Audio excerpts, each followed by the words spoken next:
Mayor Karachi Murtaza Wahab ने कहा है कि शहर से कोर्नोकॉप्स दरख्त को ख़त्म करके मकामी दरख्त लगाने की कोशिशें कर रहे हैं।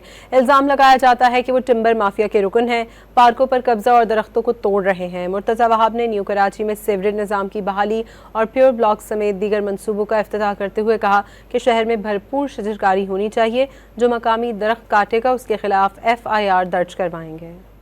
जहाँ जहाँ कोर्नोकॉर्पस को हटा के मकामी दरख्त को लगा सकते हैं उसको लगाने की कोशिश कर रहे हैं। जो इल्ज़ाम लगता है ना कि पता नहीं मैं टिम्बर माफिया का रुकन हूँ इसलिए मैं दरख्त तोड़ रहा हूँ या मैं पार्कों से जो दीवार गिरा रहा हूँ, तो इल्ज़ाम लगता है मैं पार्कों पे कब्जा करना चाहता हूँ और मैं वो आदमी हूँ जो पार्कों की दीवारों को ख़त्म कर रहा हूँ ताकि एक आम आदमी के लिए वो पार्क खुला हुआ हो।